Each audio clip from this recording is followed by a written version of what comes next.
In addition to adjusting blade pitch in response to different wind conditions in real time, both these types of pitching mechanisms, electrical and hydraulic, need to quickly respond to unexpected power loss or emergency conditions and safely aerodynamically brake the rotor to de-energize the turbine. This is done using accessory energy storage components which allow the pitch mechanisms to conduct an orderly shutdown in a given period of time. Electrically pitched turbines make use of batteries and an uninterruptible power supply or UPS on each blade. In normal operation, the pitch motors make use of incoming power to pitch the blades to a desired position appropriate to the wind conditions, such that incoming power is routed directly to the pitch motors via the pitch motor controller, and the UPS simply ensures that the batteries remain in a desired state of charge. If, however, the system experiences a sudden loss of power, the UPS draws powers from the battery in the hub and allows the pitch motors to return the blades to a feathered position and aerodynamically brake the rotor. In addition to transferring the pitch systems to the battery in the event of a power loss, the UPS additionally keeps the batteries at a suitable state of charge during operation and notifies maintenance technicians if the battery or charger is ever experiencing problems. The batteries playlist, available at the Big Bad Tech channel, deals extensively with batteries, battery discharge characteristics, and battery charging methods. Since batteries are inherently DC power, some pitch systems use DC motors and use an H-bridge style controller to operate. A simplified representation of an H-bridge includes 4 switches in 2 vertical pairs, and the armature of the DC motor forming the horizontal bridge of the H, hence the name H-bridge. When switch 1 and 4 close, the armature experiences voltage polarity positive to negative, left to right, and the motor rotates in one direction. Conversely, when switch 2 and 3 close, the armature experiences voltage polarity positive to negative, right to left, and will rotate in the other. Additionally, by varying the duty cycle of the switches using pulse width modulation, or PWM, one can control the speed of the DC pitch motor. If the pitch system utilizes AC motors instead of DC motors, there needs to be a means of converting the inherent DC output of the battery to 3-phase AC utilized by AC pitch motors. For this reason, a pitch system may include a DC to AC power electronics device known as an inverter between the batteries and pitch motors, which, as the name implies, converts the DC voltage of the batteries to 3-phase AC voltage necessary for AC motor operation. We'll examine power electronics devices like H-bridge controllers and inverters in greater detail in later lectures. Hydraulic pitch systems also need to have a source of stored energy. However, they do not rely on batteries, but rather accumulators, a peripheral hydraulic component we examine extensively in the accumulators lecture, available at the Big Bad Tech channel. In ordinary operation, the hydraulic power unit, or HPU, provides pressurized flow to the pitch cylinders. If, however, the HPU fails, or if the link to the HPU and hub is somehow severed, the quantity of pressurized oil stored inside the accumulator can be used by the hydraulic pitch system to feather the blades in the event of power loss or pump failure, thus allowing the orderly shutdown of the turbine. Both of these energy storage systems, batteries and UPS for electrically pitched systems, and accumulators for a hydraulically pitched system, need to be ready at a moment's notice to assist in the orderly shutdown of the turbine in the event of an emergency, and a turbine controller will not ordinarily allow operation if it detects a fault in any of these emergency protection safety systems. It is for this reason one of the more critical tasks performed by wind turbine maintenance technicians is the repair and service of these backup systems on a regular basis. A common challenge to both these pitching systems, electrical and hydraulic, is transferring electrical and fluid pilot and primary signals from the stationary nacelle to the constantly rotating hub. This transfer between relatively moving bodies is accomplished using electrical slip rings and rotary hydraulic couplings. An electrical slip ring uses a series of conductors inside the main shaft and a set of conductive rings that run around the perimeter. A spring forces a conductive brush from the stationary connection onto the rotating conductive ring, such that contact is maintained from the stationary nacelle to the rotating hub, and vice versa, regardless of rotational position. A rotary hydraulic coupling, in contrast, is used to transfer fluid power from a fixed hydraulic power unit in the nacelle and the actuators that need to rotate in the hub. Although the cylinders and valves essential for pitching operations and the accumulators essential for emergency operation are located in the hub at the point of use, the main hydraulic power unit, being the pump and reservoir, is typically located outside the hub in the stationary nacelle. As with an electrical slip ring, the rotary hydraulic coupling allows the pressure and return connections from the stationary HPU for the rotating actuators, valves, and accumulators in the hub to remain in contact regardless of rotational position. Into the nacelle we go. Let's examine those components housed inside the nacelle, principally the drivetrain, generator, and controller. The drivetrain consists of the main shaft, gearbox, high-speed shaft, and coupling, and serves to efficiently transfer the rotating mechanical power of the rotor to the generator. Since the drivetrain is primarily mechanical in nature, it's probably worth a moment of our time to refresh our understanding of some basic mechanical terms and components you should be familiar with from your first-year industrial mechanics class, specifically lubrication, seals, bearings, and gears. Lubrication is a method of reducing friction and wear, dissipating heat, and excluding contaminants from moving mechanical devices using grease or oil. Grease is a soft solid and tends to be used in slow-speed applications where retention is problematic. Grease inside mechanical linkages needs to be regularly inspected and replaced to compensate for loss due to leakage and evaporation and/or replace contaminated lubricant. Manual methods of grease replacement necessitate a technician use a grease gun to apply a measured amount of grease into a grease fitting, sometimes called a nipple or a zerk. Certain applications dispense with manual replenishment and instead utilize auto lubers, which apportion a measured amount of grease at a fixed interval during operation. Oil, in contrast, is a liquid and tends to be used in high-speed applications. Lubrication systems making use of oil are of two general types, bath and spray. An oil bath partially submerges the rotating mechanical components to be lubricated so that they pick up oil and distribute it throughout the system. In contrast, an oil spray system literally sprays oil onto rotating components. Oil systems can circulate the oil through heat exchangers to remove heat from the system to be lubricated. Wind turbines installed in cold weather regions can also include supplementary oil heaters to ensure oil remains at the proper viscosity during extended cold idle periods. Depending upon the level of sophistication, the oil lubrication system may include additional sensors that monitor oil temperature and quality and alert technicians in the event of a problem. Seals are important in any lubrication system to prevent leakage of the lubricant to the environment, as well as prevent environmental contaminants like dust, dirt, water, boogers, and bugs from entering the system. A bearing is a component used to reduce friction between rotating parts and consists of an outer ring, balls, inner ring, raceway, and cage. The balls might be spherical as you'd expect, but can also be cylinders or rollers with a varying degree of taper depending upon application. Sometimes a bearing can be housed inside a mounting bracket known as a pillow block. A gear is a rotating machine part used to transmit rotational motion and/or torque by means of a series of teeth that engage with compatible teeth of another gear. By varying the diameter and number of teeth in a pair of meshed gears, one can change rotational direction, angle, or speed. Consider a step-down arrangement of a smaller drive gear with 14 teeth and a larger driven gear with 28 teeth. This is a 2-to-1 step-down ratio. When the smaller drive gear is rotated one full turn, the larger driven gear advances only half a turn. If the drive gear rotates at 1,800 RPM, the driven gear would rotate at 900 RPM. Given a 100% efficient arrangement, which we all know is too good to be true, but sufficient for today's purposes, this reduction in speed is accompanied by equal and opposite increase in torque.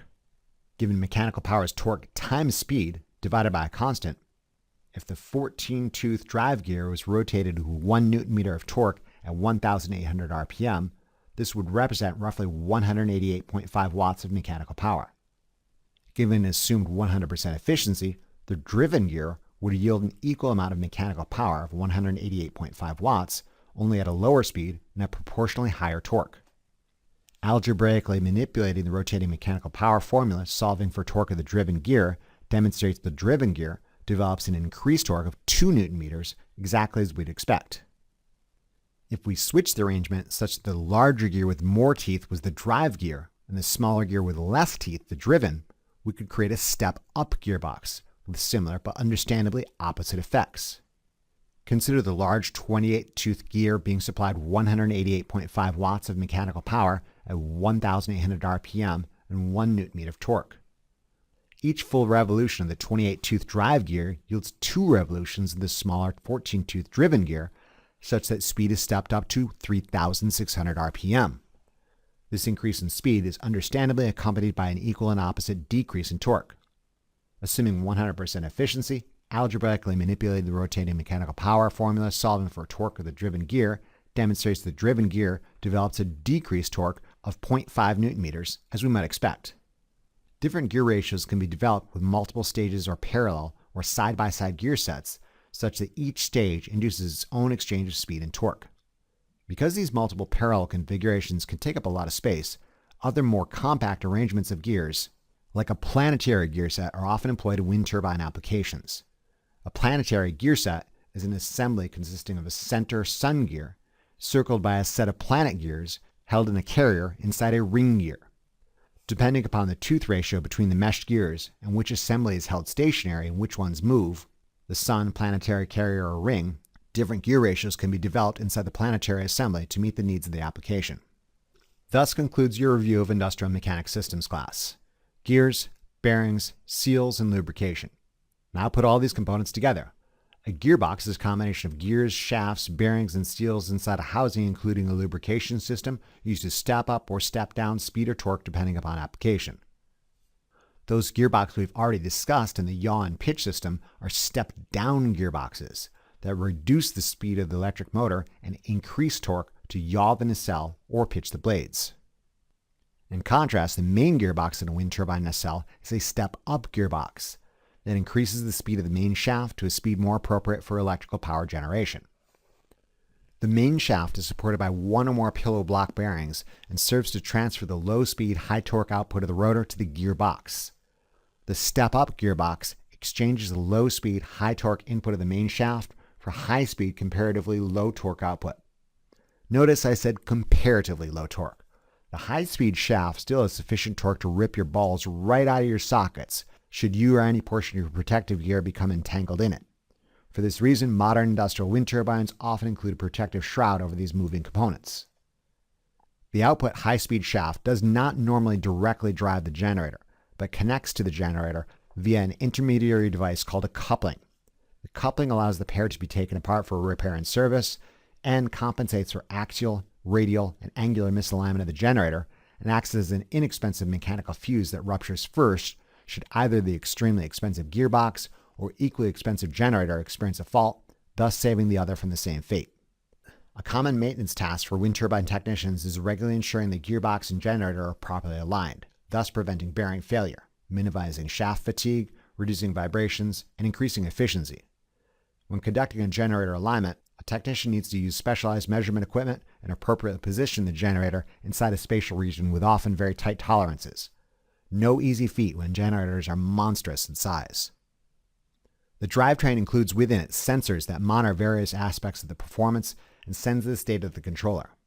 Depending upon the level of sophistication, a wind turbine may incorporate one or more temperature or vibration sensors at strategic locations on the gearbox, bearings, or shafts that monitor the status of the drivetrain and alert technicians about excess or growing vibrations, which might be indicative of immediate or developing problems.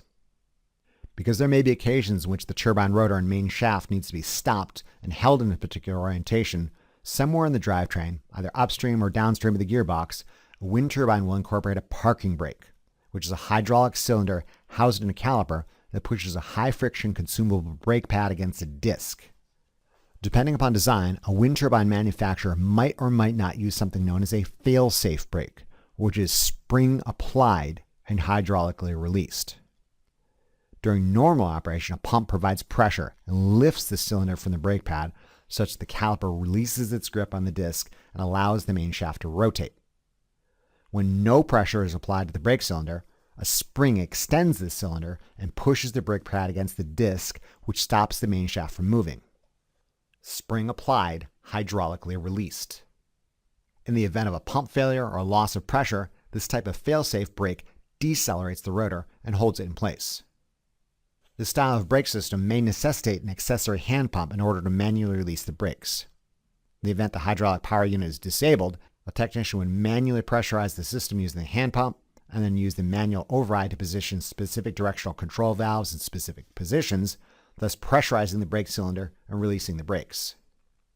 In order to service components in a wind turbine hub, it is first necessary to aerodynamically brake the rotor by pitching the blades, and when the rotor is decelerated to come to rest in the desired position, apply the parking brake.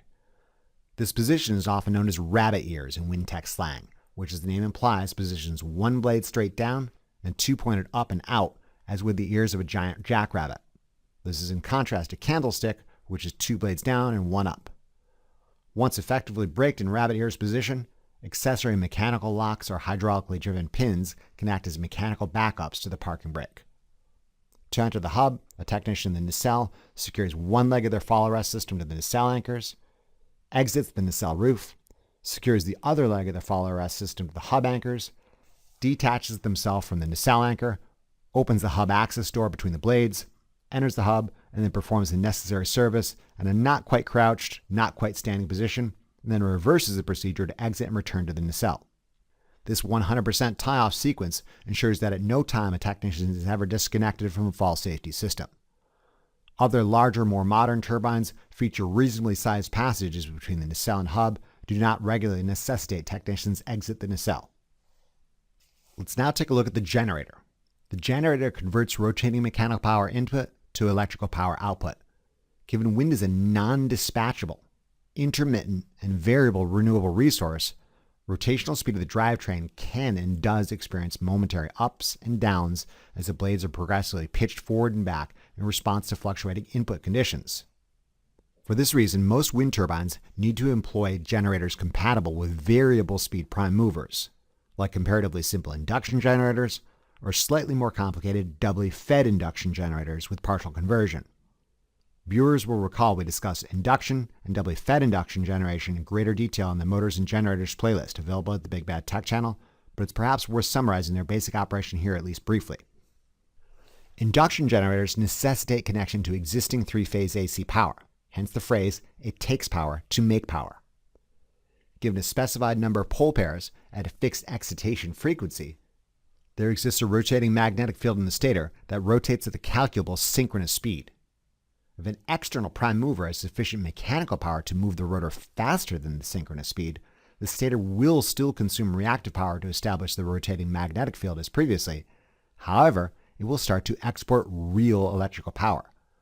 This extended speed torque curve for speeds above the synchronous speed demonstrates above the synchronous speed the prime mover experiences torque counter to its rotational direction. During this period, the generator consumes mechanical power and produces electrical power.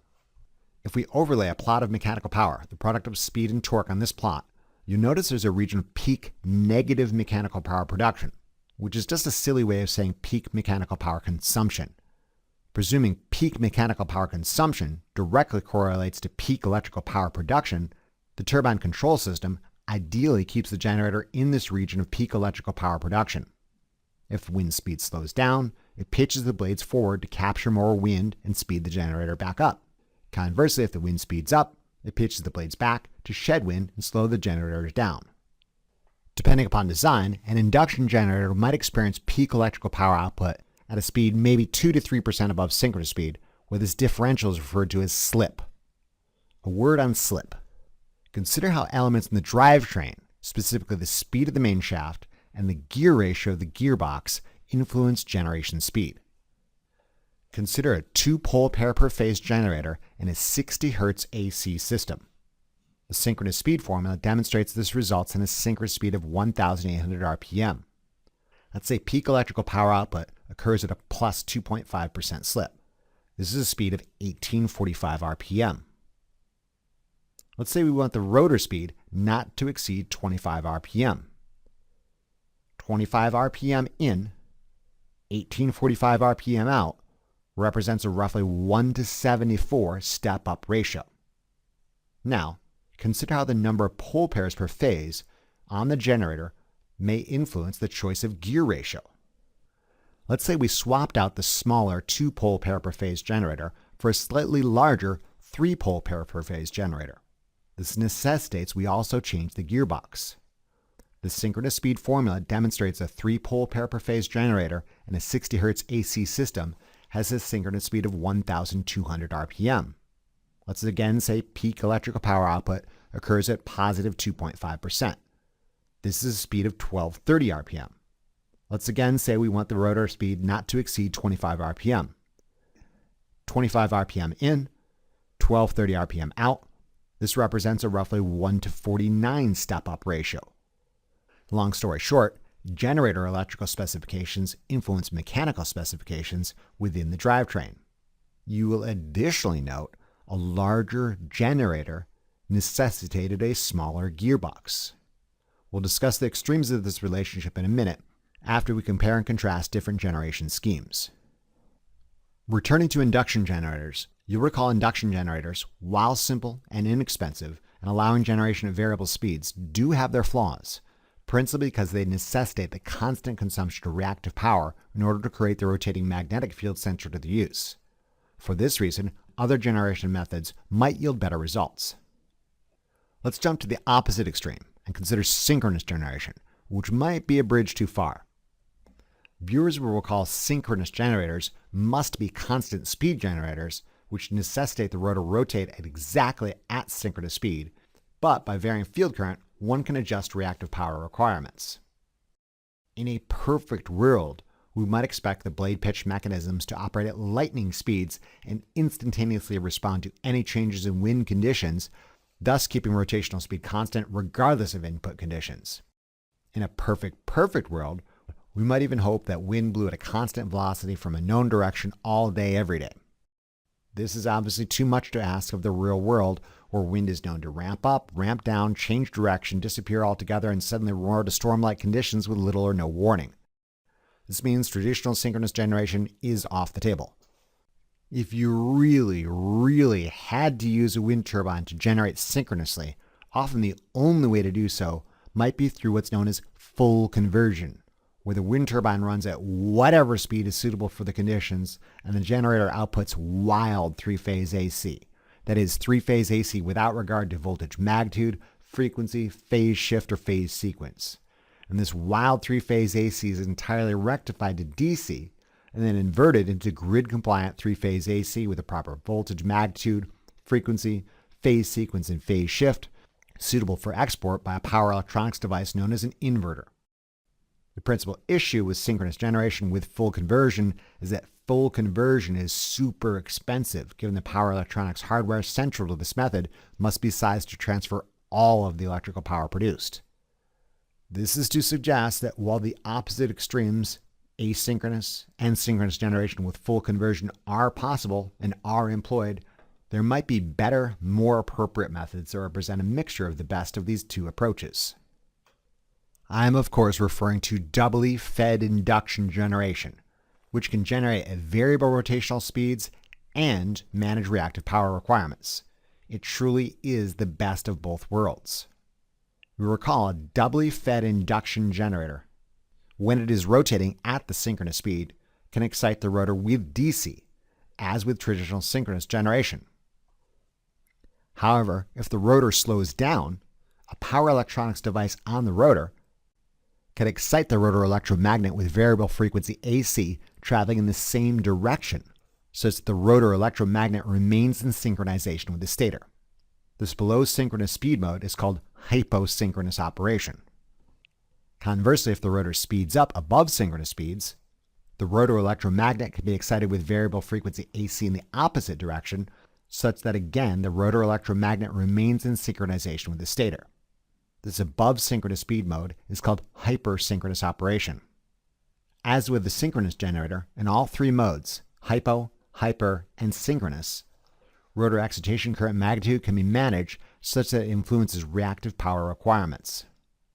You note doubly fed induction generation with partial conversion is substantially cheaper than synchronous generation with full conversion because those power electronics devices on the rotor don't need to be sized to handle all the power transfer all the time. You'll additionally note that electrically varying the position of the rotor electromagnet is substantially faster than varying pitch angle of the blades. In summary, reactive power management at variable speeds, the best of both worlds. For this reason, doubly fed induction generation is an especially popular generation scheme for large percentage, but not all wind turbine generators. Before we move on, we should probably discuss direct drive turbines. Return to our previous discussion on how electrical specifications of the generator influence mechanical specifications of the gearbox. Recall how moving from a generator with 2 pole pairs per phase to a larger generator with 3 pole pairs per phase resulted in the corresponding reduction of the gearbox, from one with a 1:79 step-up ratio to a smaller one with a 1:49 step-up ratio. Long story short, as the number of pole pairs per phase in a generator increases, the step-up ratio of the gearbox decreases. If we take this observation to the logical extreme conclusion, what if we had a sufficiently massive generator with a large number of pole pairs per phase? Would we even need a gearbox? This is a direct drive turbine, i.e. a turbine employing a massive generator with a large number of pole pairs per phase, such that the rotor directly drives the generator, hence the name, without a gearbox intermediary. There are advantages and disadvantages to this approach. The most obvious advantage being that a direct drive turbine has no gearbox and is thus freed from those maintenance tasks and costs surrounding the gearbox, which can at times be problematic and dirty beast. Ditching the gearbox does, however, come at a price, in that the generators employed in direct drive turbines can at times significantly more expensive and substantially more massive, accounting for the large number of pole pairs that need to be installed around the perimeter of the stator. What does the future of wind look like? Will direct drive turbines outcompete traditional wind turbines employing gearboxes? Maybe yes, maybe no. But a distinct possibility may be a hybrid style design, representing a mix of both approaches, employing a substantially upsized generator with a large number of pole pairs per phase and a correspondingly downsized gearbox. As with any design and specific application, cost, complexity, serviceability, and longevity needs to be taken into consideration.